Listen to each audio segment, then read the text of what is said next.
Hello, everyone. I'm Michael Lewis. Thank you for joining us here at Wear Yellow Proudly.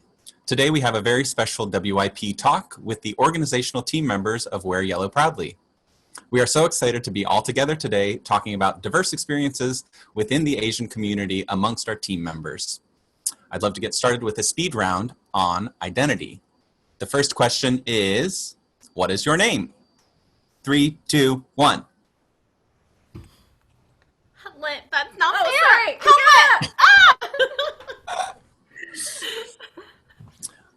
All right, the next question. Where were you born? 3, 2, 1.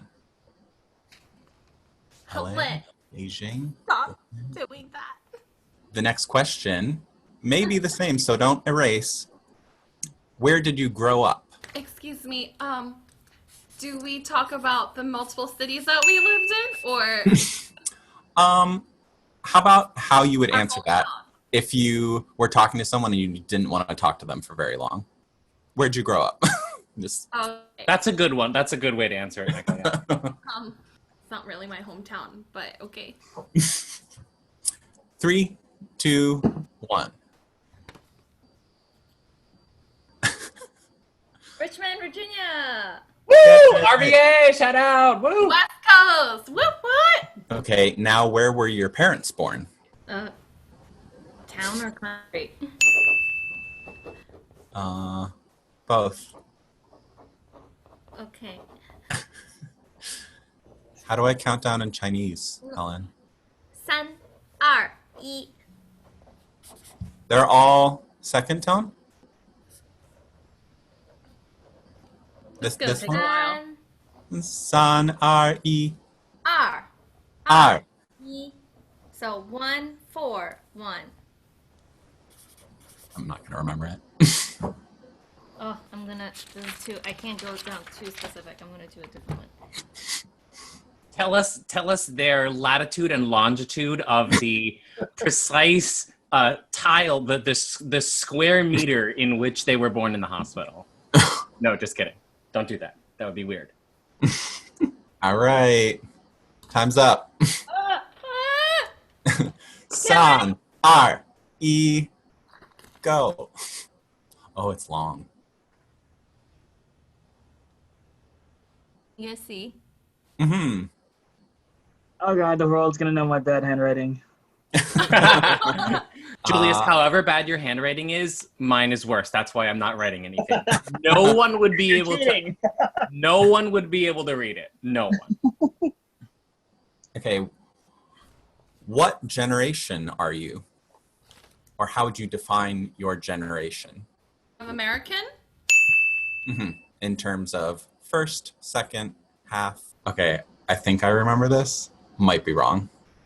Tatlo, dalawa, isa, go. That's pretty good. Yeah? Wow.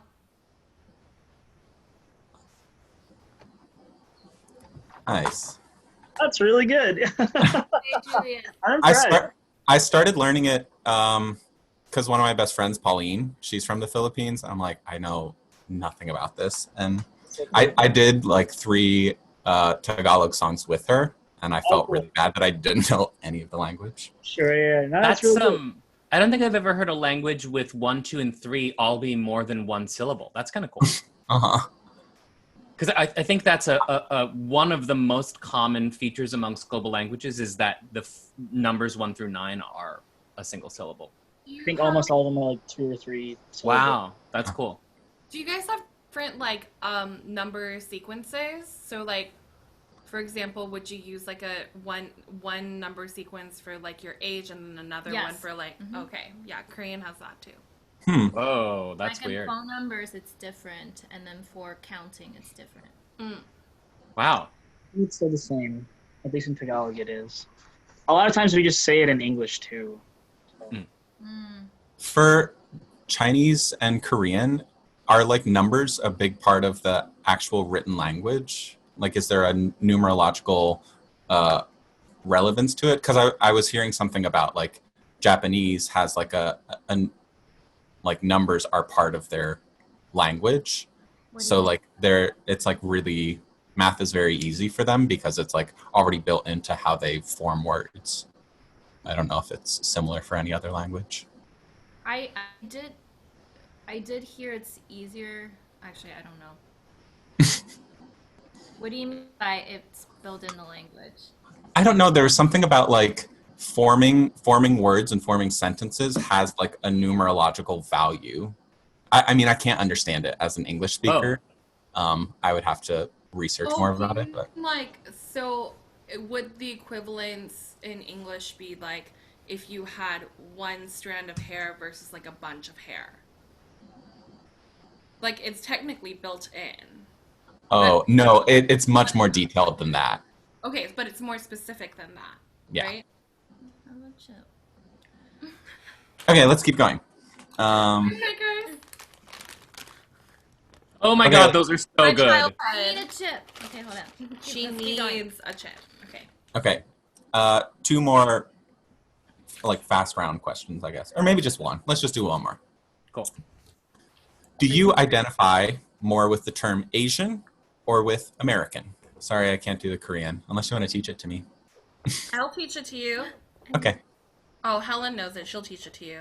Okay. I only know it backward. 하나, 둘, 셋. Teach it to Helen first, and then she'll teach it to me. Do it backwards. I don't know how. Oh, But people don't count backwards. They just do it actually when they count down. okay. They do a count up. Oh, weird. Okay. So you do, but then you put in like the emphasis and stuff. So like, I'll just do it. Okay, Like, you do it. Okay. 하나, 둘, 셋. I love that we have this gradual forward thing. oh, Like, no me, no me. interesting. Oh, very interesting. Hmm.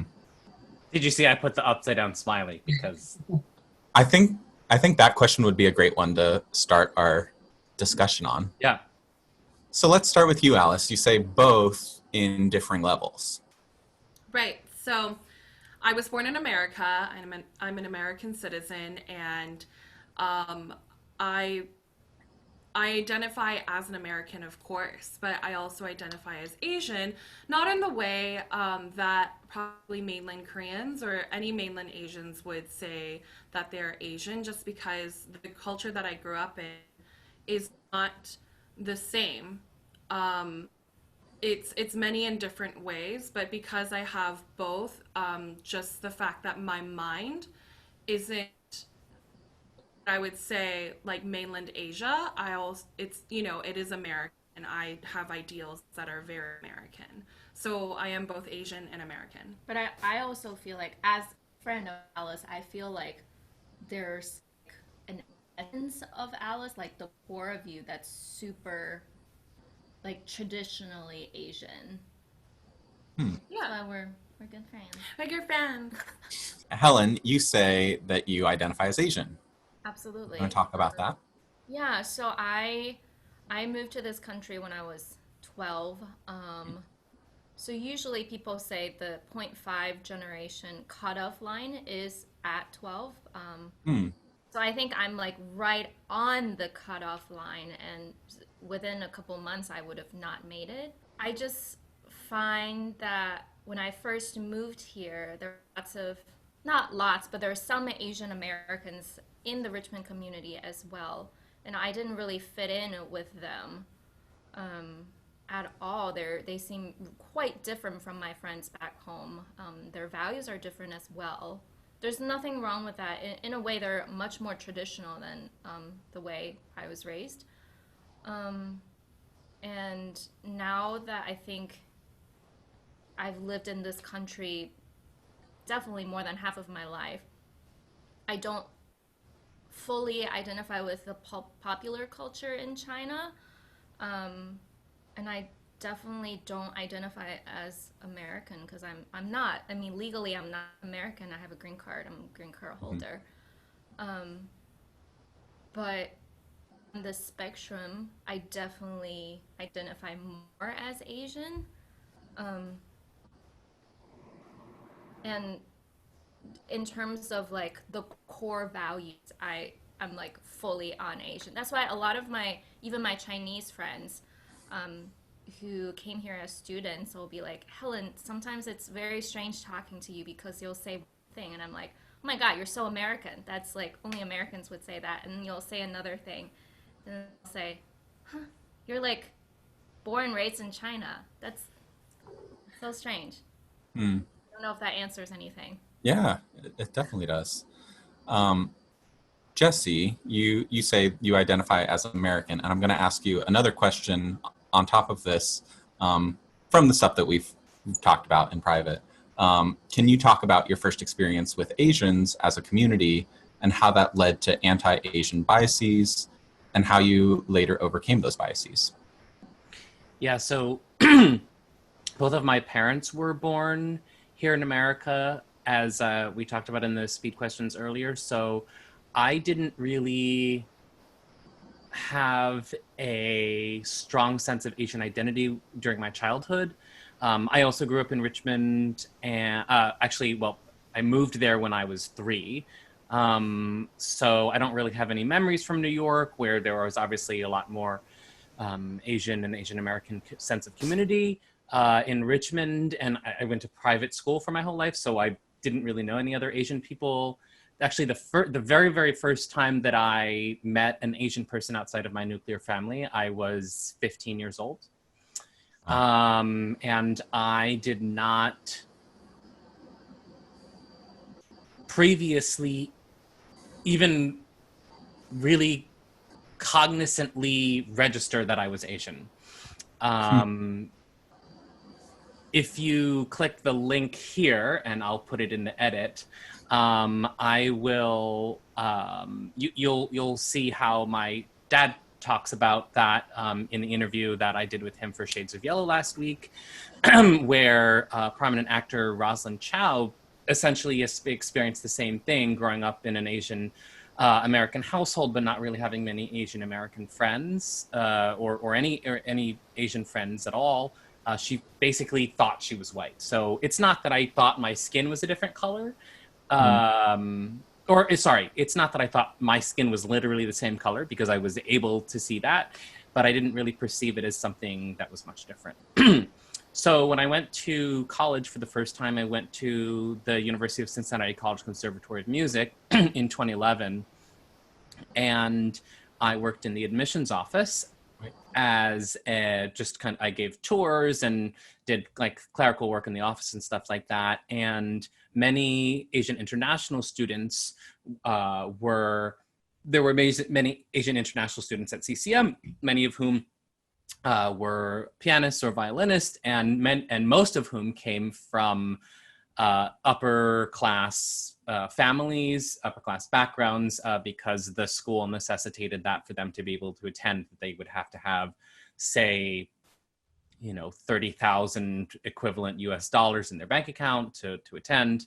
And they ended up, I had overwhelmingly negative experiences with them. They were, I always felt that they kind of entitled themselves to my attention. They would come in and be like, help me with this, or would interrupt me when I was very clearly on the phone, and they would always be very kind of exclusive in their own groups and stuff like that. So me, never really having experienced an Asian community or felt that identity for myself, thought, oh, this must be how all Asians are. They're just, a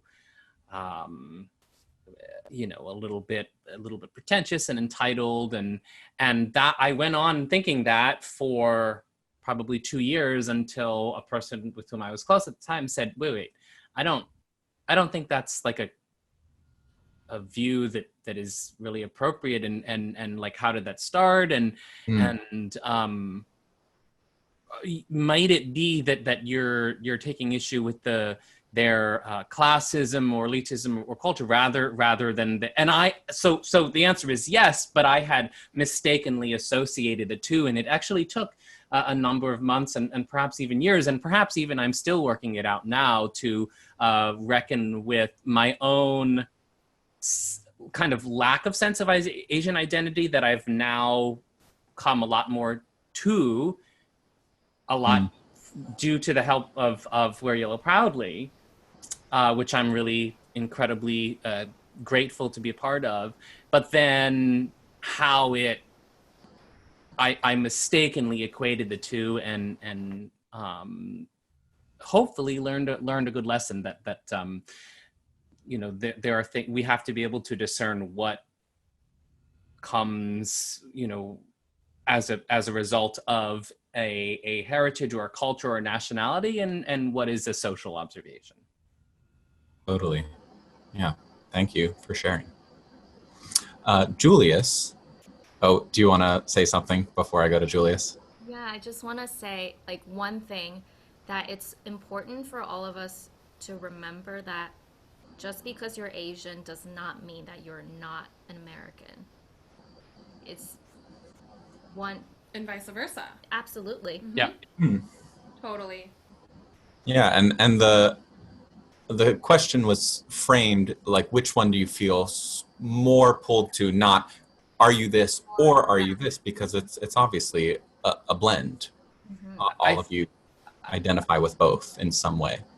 I will say that I think it's a probably one of the, if not the most unique thing about Asians in America and Asian Americans and Asian American identity is that we historically and statistically are the youngest broad racial group here in this country, that Black or African Americans have been here for a long time, and that Latinx Americans have been here for a long time, and of course Native Americans. But the broad beginnings of Asian American identity didn't really start until the early 20th century, and so that's always something that I find fascinating to discuss with other Asian people, especially who are of different generations, which is why we're having this panel, is a sense of home and belonging in this country that is unique to us, that's different than other racial groups in America. It's funny that you say, the broad, how did you phrase it again? The youngest. We are the youngest broad racial group. If you were to lump all Asians together, all African/Black Americans together, and all Latinx Americans together, and then of course Native Americans, of those we are the youngest by a lot, by quite a lot. But if you lump it broadly, but I think if you were to look more specifically, I think besides Native Americans, I think it's Filipino people have a long history of being in the area of the United States, like before Latinx people or African descent people. So Julius, have you ever struggled with your identity as Asian, as American, as Asian American, and how so? I think in some ways I did. So I immigrated. So I was born in the Philippines, and I immigrated here when I was 8. My sister was 6, and so we've primarily lived in Houston for all our lives. But I think early on when I was younger, especially through my teens, I really struggled understanding where I fit into the furniture of being Asian. I feel like I've assimilated really well into American culture, and because I think in the Philippines you were taught in English. Every single class that you ever took, the teachers would only speak to you in English. Our media was spoken in English. All business is conducted in English.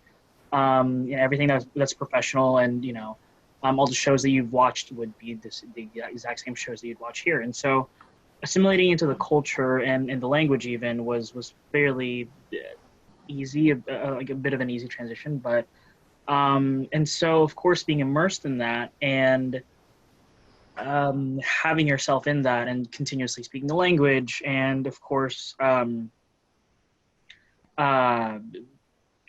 just being able to, it just being a lot more accessible for us, for me really, to be able to understand and identify more with American culture was easy in that way because it was just right there. But I think I struggled a lot understanding myself as Asian or Asian American because it wasn't as easy to comprehend that. Like, you know, understanding my own history and you know, like where my parents came from and everything, and you know how I fit into all of that, and you know what led us to here. And so I think for me, especially when I was younger, trying to identify with that was a lot harder for me to wrap my head around. So just to give an actual statistic on what I was just saying, because it was kind of like, yeah, I think I heard this. The Filipino sailors were the first Asians in North America, and their first documented presence dates back to October of 1587 in California, Morro Bay. Yeah. That's wow. Beautiful Yeah. there. I guess I thought maybe Helen would know more about this, or anyone else, but I weren't earliest Chinese immigrants for didn't they come here to work on railroads? Does that sound familiar? It was I think it was railroads and gold And rush. gold rush. Ah, Those okay. were the two main reasons, financial reasons that they came over. Okay. I believe that's what I was taught. And in Hawaii, it was the sugar cane. Mm-hmm. Ah, okay, cool. And that was They- like 1890s, Mostly- 1900s, something like that. Japanese in Yeah. Hawaii. Okay.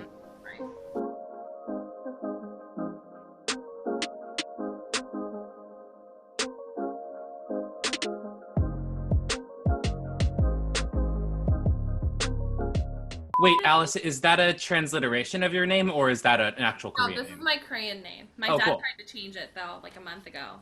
What? He was like, people with the word, with the character he is like more successful. What if we did like, oh. This is the whole video. It's just That's all we need. the whole video is just us holding our name plates. But we could do like chorus line. Bum, bum. Oh no, I messed it up. Okay, let's get to work. This job, please God, I need this job. I've got to get this Oh God. Okay, how is that? Beautiful. Wonderful. Alice, you're such a belter, Alice. Thank you. Okay, Pickers. Oh my God, those are so good. I need a chip. Okay, hold on. She Let's keep going. needs a chip. Okay. And Michael's gonna have to ask that question. I know.